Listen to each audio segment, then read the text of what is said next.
Looking back into your upbringing, your life, could you talk about maybe tough times that maybe shaped your who you are, how you recovered from those tough times? Maybe it's work, maybe it's parents, maybe it's traveling, I don't know, something else. Anything that Mm. you can throw. It would be great to hear a variety of examples, maybe personal life, where it was really extremely mentally tough, but you found yourself to pull together and you got some learnings out of those situations, and now you're here. Yeah. Um, I'll probably say there was maybe three or four distinct times, and they're almost each in like the decade of my life, so to speak. So the first probably like 0 to 10 years, I think the first turning point was again, I went to five different elementary schools. So when I was moving to New Jersey, I remember we were on the drive from Miami to New Jersey, and I remember I started like just tearing up randomly. Right, growing up in an immigrant household, you don't really have space for emotions. Mm. So I remember it was like the first time where I was like, I actually will miss my friends, right? And I mean, I couldn't do anything about it, right? Like I'm gonna miss my friends. But I remember we were just driving up. I wasn't crying like a crazy person, but I was just like really sad, right? Like Mm-hmm. that was, I actually still remember that. I'm like, I'll actually miss these friends. So weirdly enough, I feel like that's going to be a common thread that still traces throughout my life where I'm like, I'll always miss my friends, and some event will take me further away from some people and closer to others. Right. So still a pretty interesting learning, still hasn't gone away. Second one, probably it's an event, so I wouldn't say it's a negative one, it's more of a positive one. College. So like the majority of my life since I moved and since I lived in New Jersey, it was a pretty quiet kid. Said a total of like 4 words in high school. I think a lot of people just said I was just like the emo kid who was just smart, had super long hair, didn't try hard, but just did well. Not everywhere, mainly in math and physics. So when I got to college, I basically looked at that opportunity as a point of reinvention, which is really interesting, right? Like 4 years, the world is ahead of me. I essentially pushed myself socially completely in the opposite way to be one, just more social, more interactive, more talkative, um, and then just general, like try to be a normal, non-awkward person. I think that was one of like the bigger accomplishments. But then at the same time, trying to push on every single dimension of I don't want to be a fat fuck. I also want to, again, this was right after high school, so raging hormones. I want to hook up with as many girls as possible. Want to have as many friends as possible. Want to get super successful in terms of work. Also want to get like the best grades. In all five of these dimensions, I just pushed every single day, right? And I didn't even live on campus when I was in college, so like it's just like everything was on hard mode, and I also had to pay for like my entire college, literally almost cash. So again, a lot of let's just say I learned how to push super hard and also be more prepared than some of my peers financially, specifically, right? So I mean, I paid for college almost all up front, so I don't have any extra debt that I have to pay. But my summers sucked dick when I had to work 2 or 3 jobs at the same time. What Um, kind of jobs did you do? Man, let me tell you, in 2 years, I had 9 different jobs. So my first one was I worked at Bed Bath and Beyond as a sales associate. Dude, I came to work like drunk half the time. Seriously, I like ate half the food in like the back. It's fucking ridiculous. I remember I didn't even get fired actually. Like this is how bad it was. I just stopped showing up. They just stopped calling me. I was technically still on payroll, so I could show up whenever I want. I just never did. So that was Bed Bath and Beyond. I did a few different just like call centers or cold calling. That was really interesting. I was like the most nervous kid ever. So I was still going to that transformation of weird to normal. But still ended up becoming like one of like the top cold callers, even though I was like stuttering every single word. Um, Pizza delivery. Then I did like car maintenance in my college. Yeah, then there was just a bunch of other like random jobs, like just all around. But there was like 9 different jobs. I remember. Still pretty impressive the number of jobs, but yeah, I think that'll be a very again common thread that I also saw in my 20s. I'm like, I had job jump like a motherfucker. And you learn from those, right? Because you had different fields, you picked up Yeah, different skills, you picked up kind of focus management, time management. Like take Totally. even Bed Bath and Beyond. Like you figure out early on, I can just slack here and do whatever, and I'll still get paid. That takes kind of rationale, right? Yeah, it definitely does. So anyways, it's definitely like pretty interesting because I think that was in my college years where I was able to really like push through again all those different funds, still trying to make money, still come out ahead on every single thing. I will say in my senior year, I was a little bit, I want to say this was probably one of the first times I felt some version of depression. Um, yeah, I mean, it wasn't anything too bad or anything like I dug myself out of it in a weird way. But I also know that like I can only push so hard on so many dimensions before things more mentally might break down. And then my 20s, probably one of the key events was in 2014. So I think that was when I was with my girlfriend. Things went really bad there. At the same time, I also invested a lot of money into the stock market, like 40,000 or something. And literally, as like my relationship literally worsened day by day, like my stocks were just fucking dipping like thousands of dollars. I have zero experience, right? So like every single thing is just heartbreaking and like heart wrenching. And then to add insult to injury, To add to a um, misery. there you go. Just to add to misery, I ended up hurting my back super bad. I was trying to squat, and then after like basically sleeping for 1 hour a day for about 3 months, like I was just destroyed, physically, mentally, financially, spiritually, like you name it. Right? It was just a fucking mess in 2014. That took quite a lot of time, I'll say, to recover, if you want to say that. Um, the good thing is I did have a very close friend. I also did have work basically pushing me as well, and family. So I think it took really a lot of time, a lot of perspective. But after that, I mean, I basically made it very clear to myself. It's like I'm not going to give anyone the pleasure or the ability to kind of own any part of my life, right? So dependency for me is like a very common thread that I fucking hate. So if I ever become dependent on something or someone, i.e., working on someone else's money, etc., it's a thing that eats inside of me, right? It's like like I have to continue suckling this guy's titty and continue being like some version of me that I might not want to be, or something might change, right? So there's always a potential, let's just say, fear that this could go wrong, but the only person that ever gets screwed would be myself, right? So I've really put in quite a few different measures and again, all those different dimensions, financially, emotionally, mentally, physically, everything else to make sure that there's no event that would completely fuck me over, I should say. I have Um, two questions, if I may.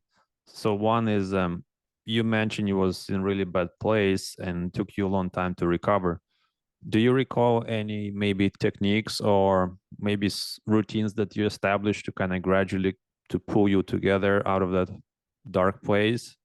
Was there anything that you start doing or stop doing on daily basis or whatever that gradually gets you back on track? I think the two distinct ones. So maybe I'll talk about the context and the state of mind that I was in. Um, I was essentially just like a nervous wreck. Basically, one thinking through my relationship and essentially all the things that went bad, and the person I was scared for, and everything else that could happen on literally a second by second basis, right? So like my train of thought was never physically in the same place as my mind. So these two things were always separated. So I was always thinking about just the same track on repeat. Um, so I think one is I really forced myself to basically stop thinking about it, right? As in like just push myself to get past, okay, now I've been thinking about this for the last 10 minutes. Can I go at least 1 minute without it? I can go Mm-hmm. back to minutes, but really push myself to make larger and larger kind of Gaps. yeah, gaps, right? Of like literally thinking about anything else or just not thinking at all. So that was one, just to help myself stop, kind of like thinking about the old track. And then on the other hand, it's also starting, right? I think there I made it pretty clear. I'm like, look, life sucks. Mentally, I'm definitely wrecked, physically as well. But at that point, I made pretty clear for myself what are like my top five priorities. As in, whatever I do, if it doesn't align to these five things, I just don't do it. That's it, right? And I think there it was pretty clear in terms of I want to spend more time with family, with friends, my ex-girlfriend at the time, around work. And I think for me, it was around trying to just build myself mentally kind of back together, but really through philosophy, Mm. and really stoicism. So did a lot of reading around this, did a lot of kind of, you know, self-discovery and everything else. So I think for me, starting definitely on priorities and making sure that anything literally mentally, physically, if it didn't fit into those 5 priorities, doesn't exist, right? Like I just had to push it away, right? So you had a really set strong boundaries, what comes in, what doesn't comes in through those requirements, right? Yeah. And I think the reason is quite simple, right? Like mentally, I had some sort of, let's just say, breakage in my mental patterns. The truth is I needed to pattern myself back together. So physically, I can will myself into doing anything, doesn't matter. Like, even if I hate something, I'll do it, right? Like, that's just my emotions and feelings can be separated from my physical actions. I don't know if that's fucking normal, but I can do that. And I think I was like, look, I just need to pattern myself back to some sort of habits that I believe are normal and that I personally might like. That's it. So those like top 5 priorities were at least a means of trying to create that on a daily basis. And then I think the last thing that I'll say is I also stopped trying to project too far into the future, right? So really, really specifically live on a day-to-day basis, right? I think this is a very strong part of Stoicism, where they really look at where is your ability to create change. Trying to create change into the past is impossible. Trying to potentially set up something for the future is only a gamble, right? So realistically, the only thing you can work on is right now. So that was, again, for me, like pretty tough to do because I'm always worried about and nervous about the future. But at the same time, I'm like, I mean, if I can't actually change it, is it worth worrying about?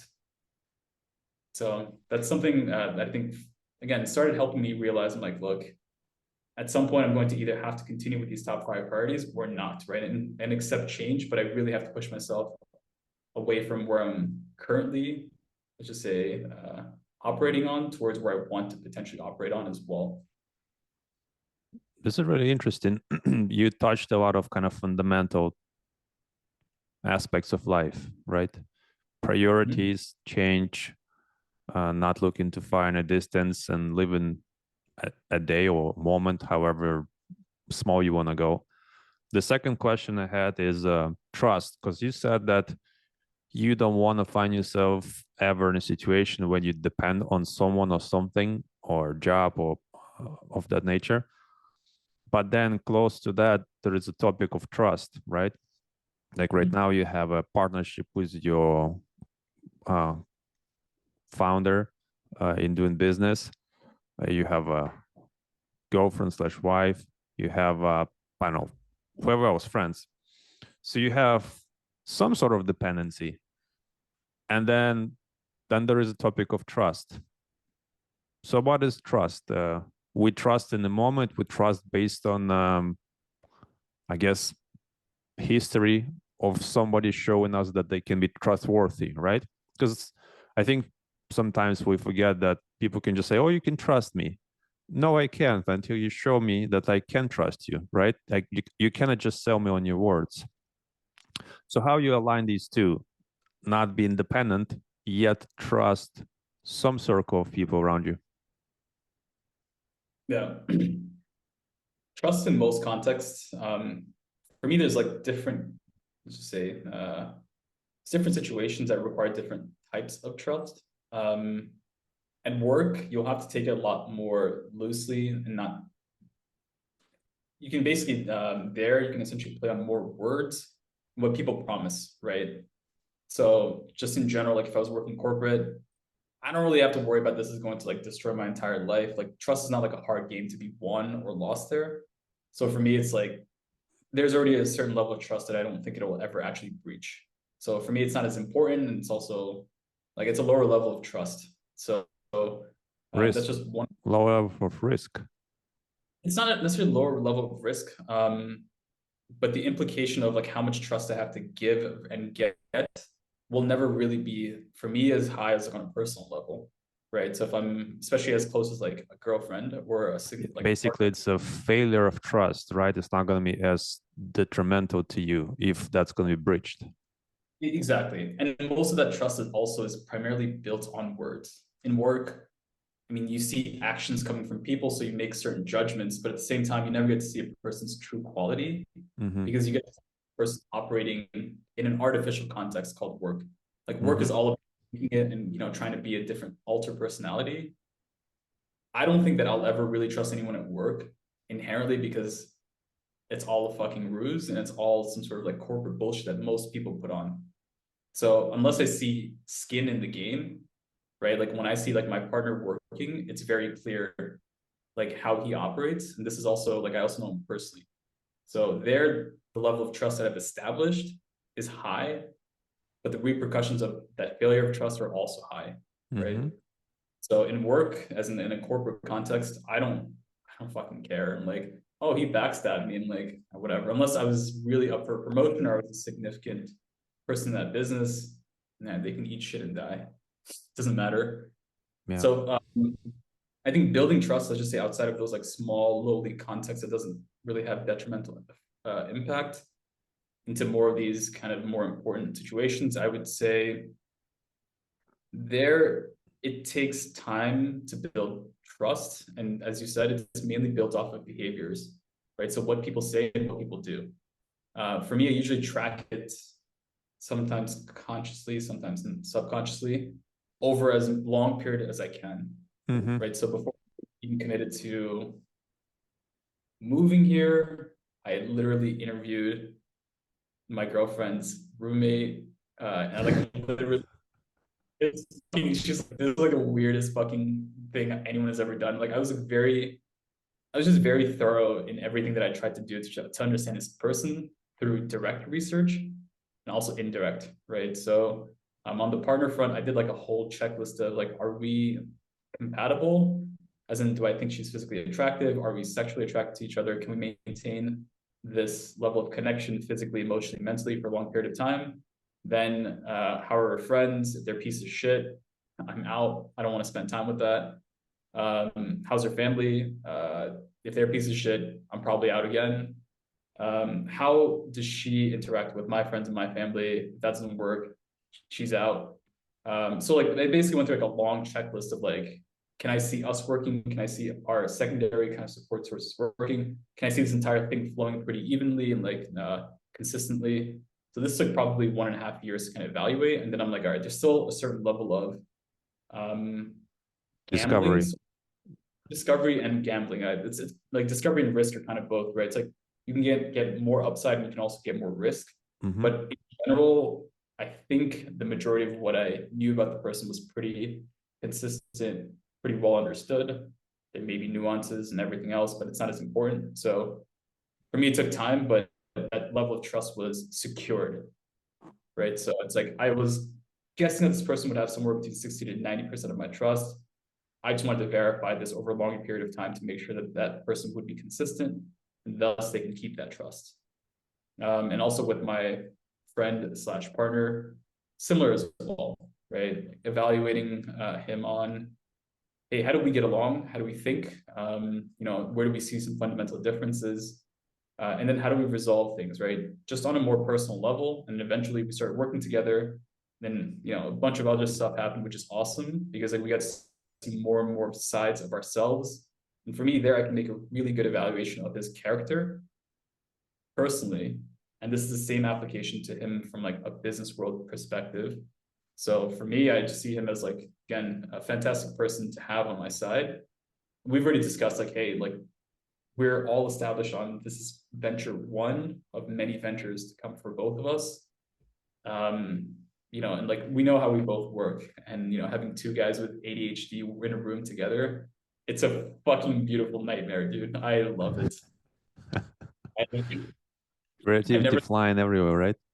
Dude, productivity flying everywhere for like 20 minutes and like 40 minutes there of just like, dumb shit and dumb topics to talk about, coffee to drink, coffee to discuss.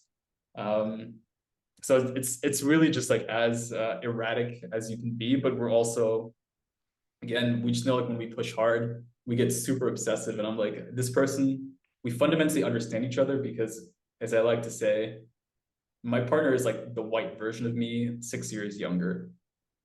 So, and that's exactly what my girlfriend said too when she first saw his picture and met him. She's like, "That's just you in like a younger body. That's it." So, And what you just said, ADHD gives you that bunch of ideas and you goofing around about brainstorming, right? But then because you had such a extensive history of consulting and tech and in general, high bar, high competitiveness field, that embedded in you out of tools and techniques how to keep your mind focused on what you need to go after, right? yeah, if anything, consulting has actually taught me more. In a certain way, it was helpful, but like all things in life, a lot of the skills that you'll learn, especially at work, will probably have upper limits of value and return. So as in like if you spend like, let's just say your first hour and your first like, let's just say like 1,000 hours of learning a skill will have massive returns on you. But when you start reaching like, I don't know, hour 2,000, 3,000, 4,000, Yeah.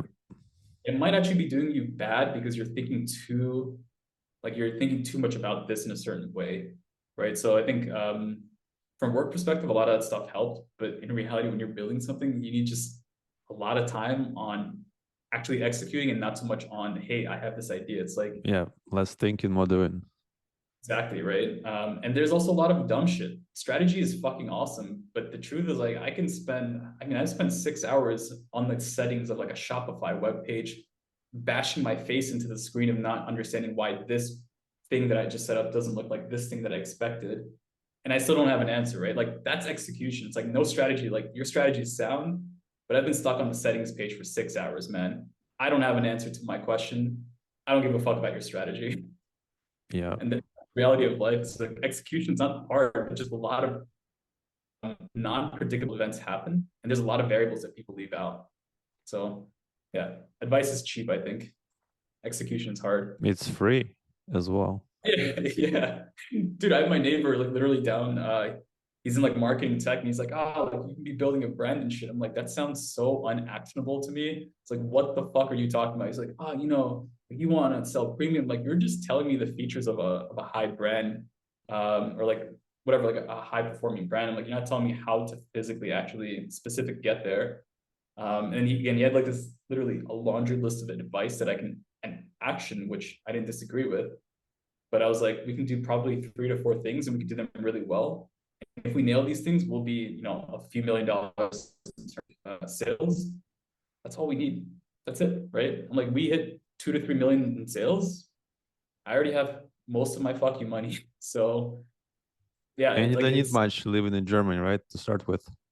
dude, my number dropped after living in Germany. Taxes raped the shit out of my bank account, but if I can work around it, hey man, the number is still lower. Switching gears, talked about people in your life that came one way or another in your life and shaped your vision or how you look at things. Good point, or a good question. Probably my 2 to 3 people who were probably the most impactful. So parents are definitely going to play a huge role. So I'm going to skip them. My sister. So there's one of them. So I'll go through my sister, my best friend from high school, and then also my girlfriend slash partner slash mother of my child now. So I'll start with my sister. My sister and I have always had like a weird relationship of like closeness, and then a lot of pull, push, pull, push, pull, push. So like we're close, we're not. This happened over literally like the entirety of my life. Um, I don't think my sister was a particularly good kid, but just something happened in middle school. She literally just started reading books and becoming better in school. It's really fucking weird. And I'm like, I'm just me, right? I'm like, I just want to like play video games and chill with my friends. Like if that was my entire life, I'd be happy. Like that's it. I don't have aspirations. I don't want to try hard because I just want to go home and game and chill. Mm-hmm. So everything is a means of how do I accomplish this so I can go home. Then I have my sister on the other end of, I think she read like 1,000 books, like when she finished middle school, something like this. It's fucking insane. And I'm not talking about short books either, like Harry Potter, you know? Um, so she started reading books, doing great in school. And then she started becoming super outgoing, like joined like every single club. And she was always 1 year ahead of me. So every time I leveled up and went to the next year, it's like, hey, you're Janvi's brother, right?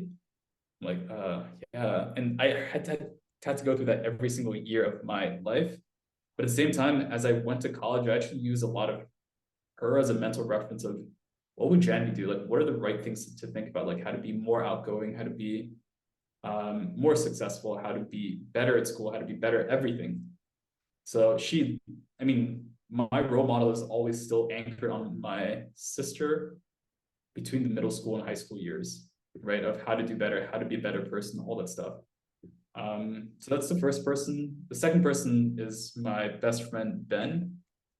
Uh, Again, we grew up since seventh grade together, so like since I was 10. And we've literally gamed our entire middle school, high school years away. Um, we've had a lot of fun and we've had a lot of hard times. Ben also had really like pretty difficult times after 9/11. I won't get into too much of the detail, but it did impact his family, like lost his parents, or he lost one parent, a few family members.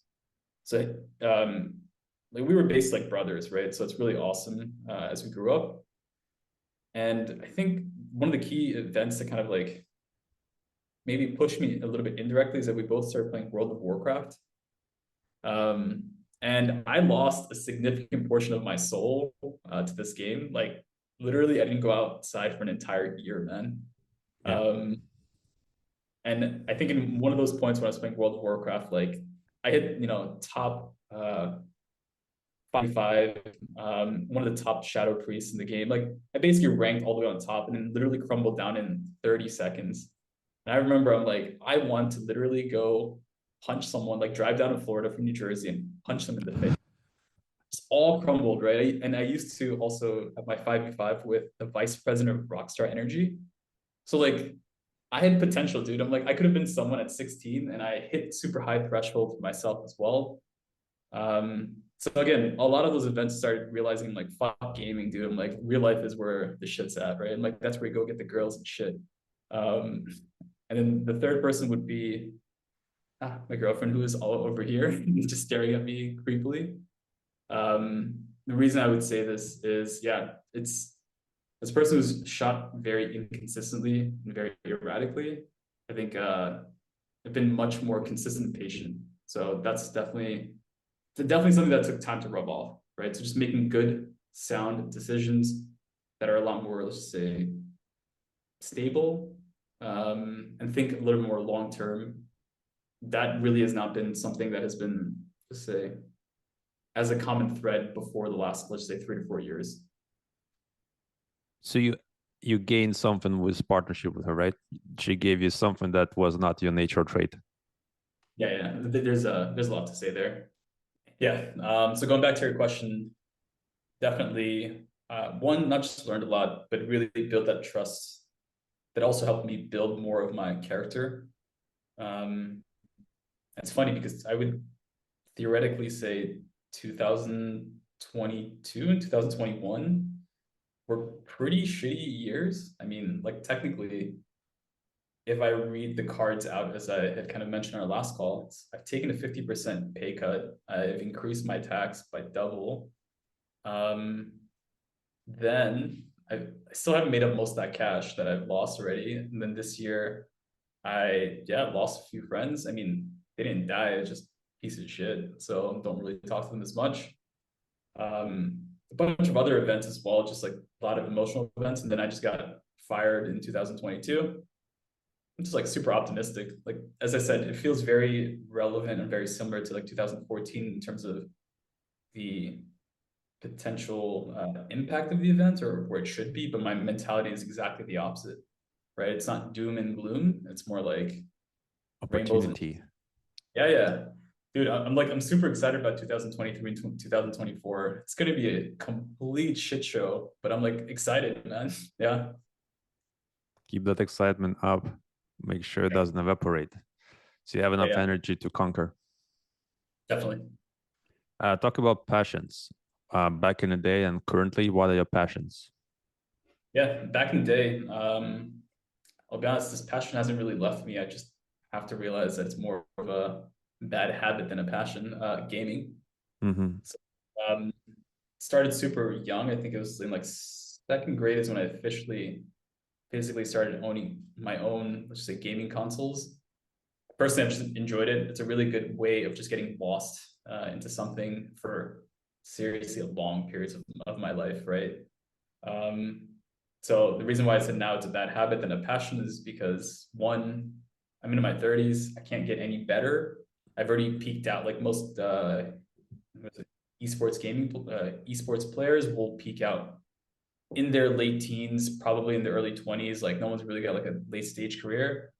So I'm fucked, right? So like I don't have any potential. And it's fun, yeah, sure, but I also get like the cost and how much I get lost in games versus like what's happening in real life and how much enjoyment that has. They're just like completely the opposite. So I just don't game as much anymore. Obviously, I have a family, so there's like the majority of my time. Then outside of that, really recently got into coffee. Mm-hmm. So my own little barista set going on. It's a Sage. What is it? Barista Pro, or I think in the US it's called a Breville.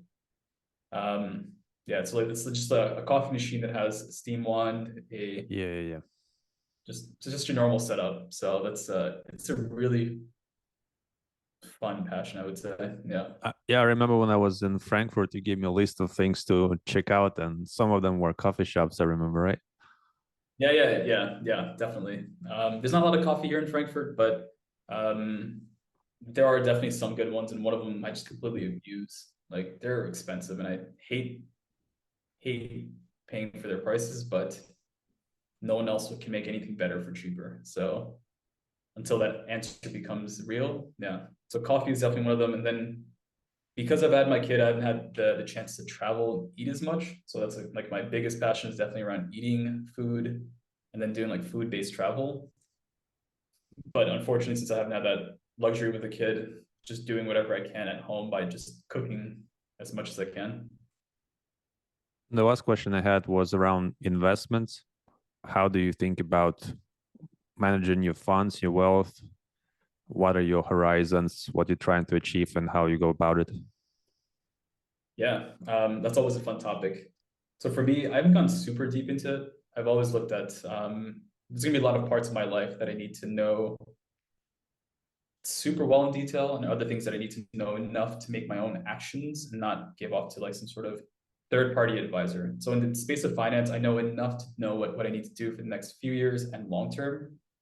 But strategy there is a lot more about execution than it is really about setting up some sort of like right strategy. So I think just in general, still looking for some version of financial independence. So this means essentially racking in enough money so that way if I just let's just say invested into common funds like the S&P 500 or any variation, I can take the whatever 5 to 6% or 8% per year and just essentially retire. So still that philosophy hasn't necessarily changed. So there's still one goal of financial independence in the next 10 years. If I can make it faster, that's great.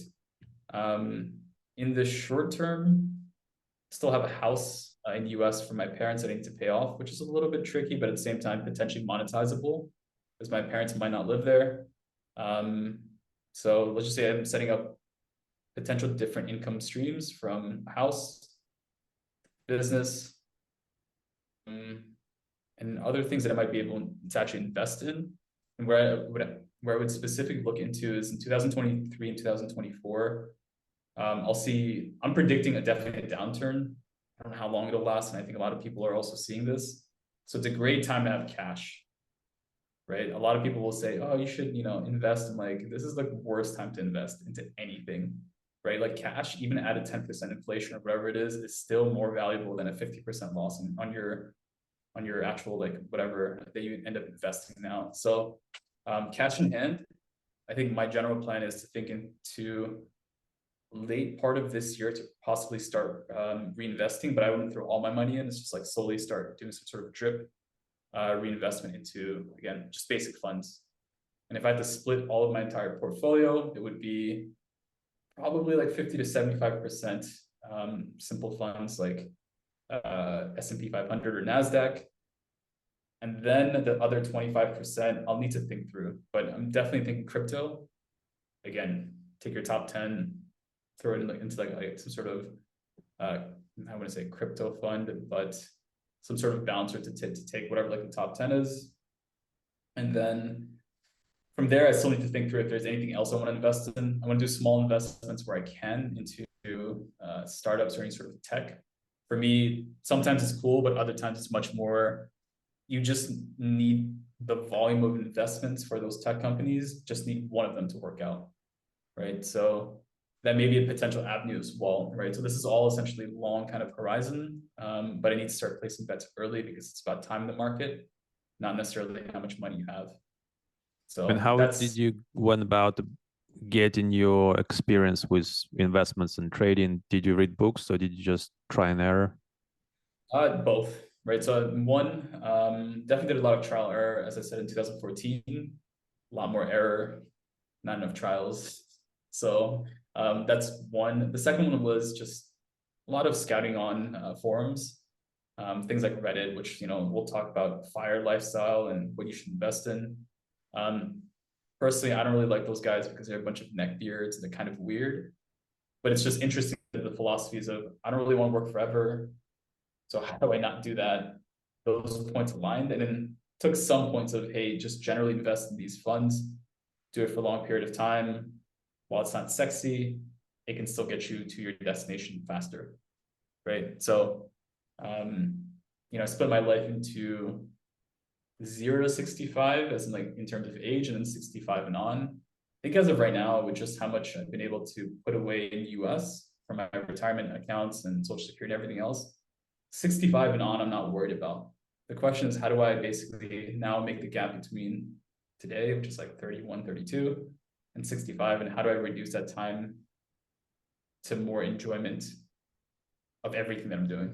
So that's going to be the fun exercise. I think the last system that I just need to game and beat is the financial system.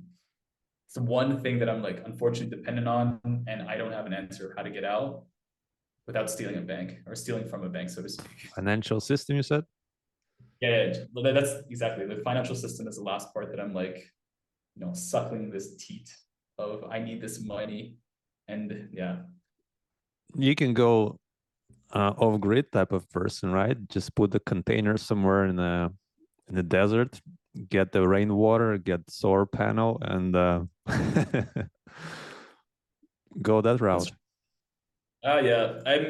There's a part of me that is actually somewhat toying with the idea, not that hardcore, but potentially living also somewhere like Nepal, where my mom's family is, where if I think Germany is cheap, like that place is literally like $5 per person to live per day, including everything like food, shelter, water, electricity, like all combined.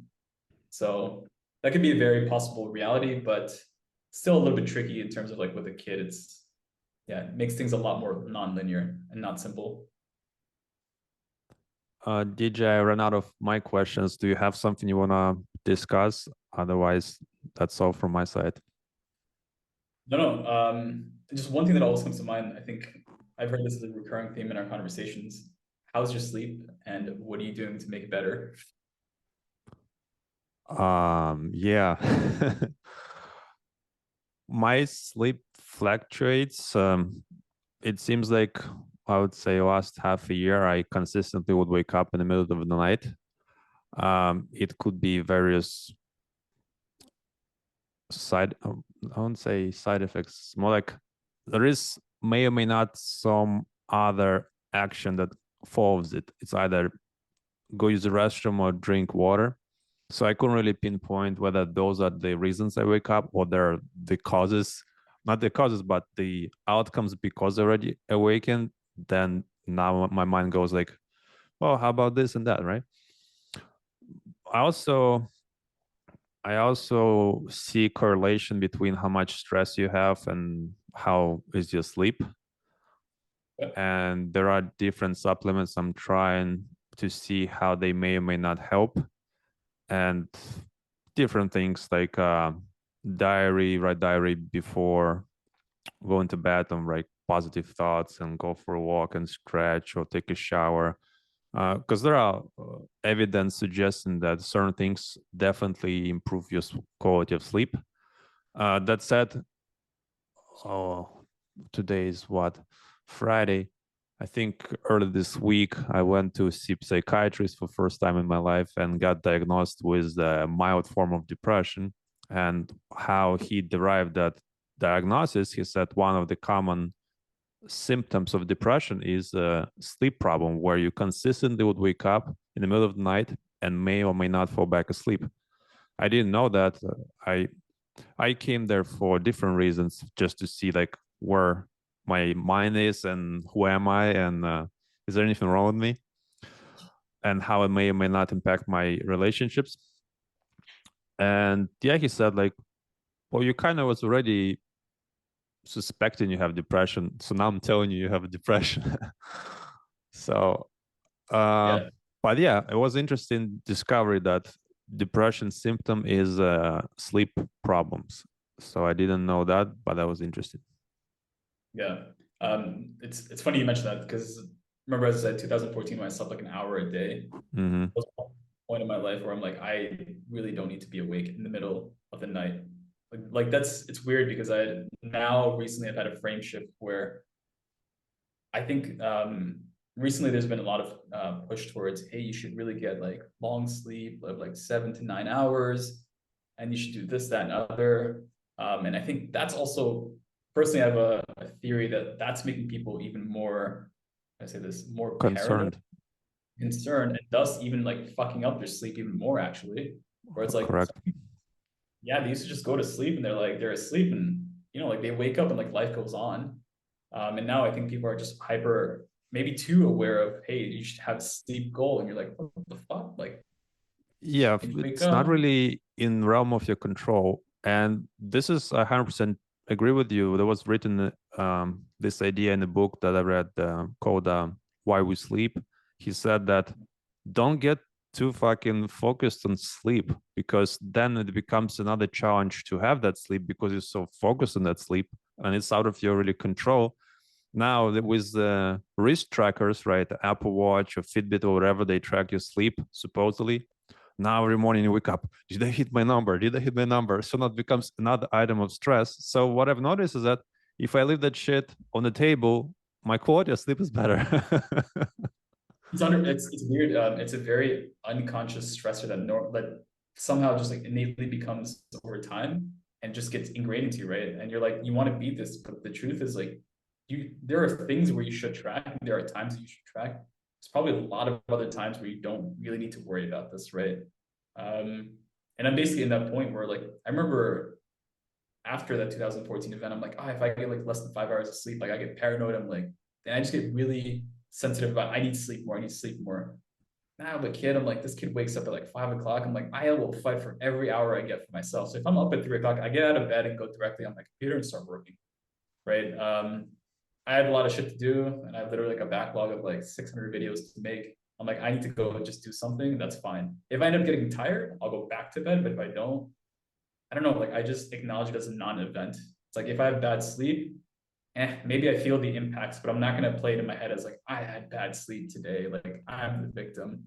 Like we'll see. If I feel sleepy, I'll just sleep. That's it. Yeah, one more thing was what I got as negative, I guess, of reading that book is that it gives you this gigantic amount of scientific data saying if you like lose 1 hour of your sleep, then your like cancer risk go up by like 70% and your heart attack and this and this and that. Like, holy shit, now I need to for sure sleep, otherwise I'm gonna die. So I think it Yeah. doesn't help either. But this approach that you have, where you kind of relax and take it as you go and just rely on your body to fall asleep whenever you need to fall asleep and Yeah. just make it natural, less stressed and kind of focused on the outcomes of that lack of sleep and sleep deprivation. I think it's better strategy, because if you're over fascinated about it, then you become stressed about it by itself. Yeah, I think it's in a lot of different areas. I found you really can't push as hard as you'd like to, especially as a person who loves numbers and who loves seeing, I hit this PR and hit that PR and I pushed here physically and blah blah blah. Those things are very short term, as in sometimes it can last for weeks and months, but at some point you're just gonna realize like you can do this thing for a long period before this gets any better. Probably better just turn it off because mentally you're more stressed about the event and about this thing than the actual thing in and of itself. So it's weird. Like goals are helpful, and at the same time, they're fucking stupid as hell. Yeah, for myself, I defined what is stress. Stress is unmet expectations. Hence, if you Mm. put them high enough, there is a good chance you're not going to meet them for ever or some significant amount of time. So you're going to be stressed for all this time potentially. So people Yeah. who have low bar, and we probably both have friends in our circle or relatives who have that low bar, they're like always happy all the time because bar is so fucking low. Or if you go to like blog posts or kind of any kind of sites, there is this common thread right now. What are the easy pleasures, so like daily pleasures that you have? Um, is it how it says? Yeah, like easy pleasures or something. And my mind Mhm. immediately goes, they're not pleasures because they're easy. Yeah. I Yeah. want something more challenging so that when I achieve it, I'm like, yes, I got it, right? Like energy boost. But these like low pleasures, and people reply something like, I just walk like shopping aisles or like have a cup of coffee. I'm like, fuck, this is pleasure. I mean, it's almost like brushing teeth is a pleasure, you know, like wiping your ass after shitting is a pleasure. Yeah. Yeah. For some reason, I mean, it's rather for some people, it definitely is. That's this part. They're like, when I get, like when they poo and it's a clean shit and they wipe and they don't get anything. I don't know, man. People are really weird. I think um, I'm really happy that I moved to America for perspective, but I'm also happy that I am not fully born American and that I have other perspective. And I'm like, these people are sometimes just super fucking basic, and I'm happy I don't have to be that basic. Yeah, personal choice, right? We can be anything really. Yeah, yeah. Complexity is as much as you want to build it into it, right?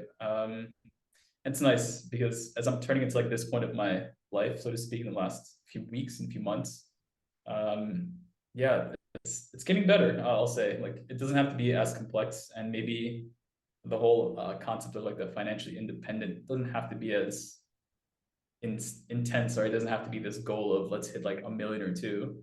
It's like, well, if you make something that makes a lot of money, you don't have to work, or you don't have to work crazy hours, or you enjoy it. What I And that, realized last year, sorry for interrupting, is that we don't really need the number. What we need is recurring revenue. exactly. So But my number could be zero, but if I have recurring revenue of like 5, 10, 15 grand a month, that's it. That's the freedom. You don't need savings, you need recurring revenue. you need, I think that's exactly right. You need recurring revenue, but you need confidence in that recurring revenue. That's the Correct. reason why people numbers, because you can create the confidence. Truth is, recurring revenues can happen many different ways. But the reason why I don't like just the concept of recurring revenue, it's some mixture of both. Is that recurring? If you take a look at, I don't know, I've been going through a lot of documentaries on like failed YouTube stars and like online personalities. Like you'll see these people just like completely bottom out, right? Like they'll hit these crazy super highs and just drop all the way down. So your Right. recurring revenue at a certain point in time is insanely high, right? But in basically the next, let's just say, a few events afterwards, like you can be in the negatives potentially even, right? So recurring revenues, unless you can project it out confidently for at least 20 or 30 years or whatever your timeline is, at that point, I would almost just say recurring revenue is a good starting step. That's the thing. Like, and the more confidence you can create around it, the better security you have. Um, but again, the starting step is already a lot more than people are doing. Um, so it might be not even only topic of recurring revenue. It might be just topic also of profits, right? So example would be how I looked at the crypto boom of 2021, right? Mhm. So everything was going up for everybody, but I lived long enough to know that it's not gonna go forever, and I cashed out some because as it comes up, as you just give example of YouTuber, it gonna comes down as well. You don't know for how far and how long. So if you wanna preserve some of your paper gains, you wanna get out in some sort of medium of exchange. In our case, it could be cash, or you can reinvest it in something else, real estate, what have you. So in, I guess, recurring revenue, consistency, right? If you can project it with reasonable expectation, that is one. But if you're not, then you can perhaps look for other variety of options to get that recurring revenue. So I guess my point was more like holistic rather than applicable on day-to-day life. It was more like just mathematical assumption, basically. Recurring revenue is superior form of wealth versus the sum of money, because if you have sum of money, you're gonna eat it every month. It's gonna shrink. By the time you shrink long enough, you're gonna start thinking, oh shit, I need to have a job because I need recurring revenue. But if you have potentially no savings, but you have stream of revenue forever, then you forever no need to have a job. That's exactly the right way. And weirdly enough, the streams of income that you can have can always be a lot. It can be a little. They just have to be good enough for you, right? Mm-hmm. Like you can have I don't know. I've seen both sides of the coin of saying you should only have like one or two streams of revenue or of income, and other ones of like you should diversify as much as possible. I don't know if there's a right answer. It really depends on what your goal is. So there's definitely a lot of wiggle room. But in general, the more you can create and the more you can sustain with minimal effort, like just the better, right? So if one stream of income goes down, but you're still consistent, then you don't have to worry about, oh, this is a huge hit. So all in all, yeah, there's definitely going to be, at least in my life, I'll see multiple sources. It's funny, like as I sit here, I'm like, okay, I don't know, on like a monthly basis, I made something like 7K after taxes. And I'm like, I just need to make that number up, right? I'm like, that's it. Like now it's a fun game. I'm like, okay, I get like 2K from the government. And now I just have to make up like 4 to 5K. I'm like, okay, this is going to be a pretty fun game to see how I can get it up with all of the different options that are in my hand, and then also with new ones. So yeah, then at that point, to exactly what you said, I have recurring income, and all I'm trying to do is just increase the confidence of how long that can last as well. That's it.